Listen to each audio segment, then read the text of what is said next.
खासदार भावना गवळींचे समर्थक नाराज असल्याची बातमी आहे। भावना गवळींच्या घरी पदाधिकारी आणि कार्यकर्ते हे सध्या उपस्थित असल्याचे कळतंय।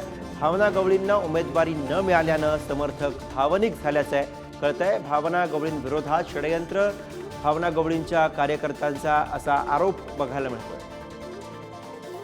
मोठ्या संख्येने या ठिकाणी कार्यकर्ते जमलेले आहे। भावना गवळी जे आहे त्यांच्याशी बोलण्याचा आम्ही प्रयत्न केला, मात्र त्यांनी बोलण्यास सध्या निकार दिला। मात्र कार्यकर्ते जे आहे हे वेगवेगळ्या भागातून इथं आलेले आहे आणि त्यांच्याशी आपण जाणून घेऊया की नेमकं आज त्यांना नेमकं भावना गवळी ज्या आहेत त्यांच्याबद्दल काय वाटतं, उमेदवारी त्यांच्याबद्दल जी नाकारण्यात आली आहे किंवा त्यांचं नाव चर्चेत येत नाही, काय सांगाल काका तुम्ही? आजही आमच्या नजरेपुढे भावनाताईच आहे। पण भावनाताईच निवडून येते, दुसरा कोणताही उमेदवार उभा राहू द्या, निवडून येते का?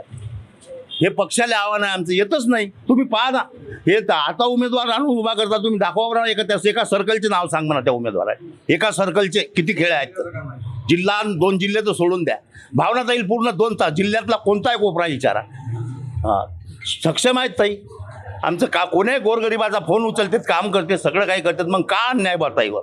मला अजूनही वाटते का बा भावनाताईची तिकीट 100% पक्की व्हायलाच पाहिजे, हे आजही आम्हाला वाटते। 25 वर्षापासून राहिलेले खासदार आजपर्यंत म्हणजे चांगल्या चांगल्या रती महारथीले फाईट देऊन निवडून आले, त्यात अशा व्यक्तीचे तिकीट काढणं म्हणजे गलत काम आहे। 100% प्रत्येक कार्यकर्त्याच्या मनात भावनाताई आहे आणि त्यांचा इतिहास आहे, त्या अपराजित खासदार आहेत आणि अपराजित खासदाराचं तिकीट काढणं हे अत्यंत दुर्दैवाची बाब आहे आणि भावनाताई घराघरात पोचलेल्या आहे आणि एक षडयंत्र आहे। माझं जाहीर आव्हान आहे की भावनाताईचा तुम्ही सर्वे झाला म्हणता, या उमेदवाराचा सर्व एका रातोरात झाला का?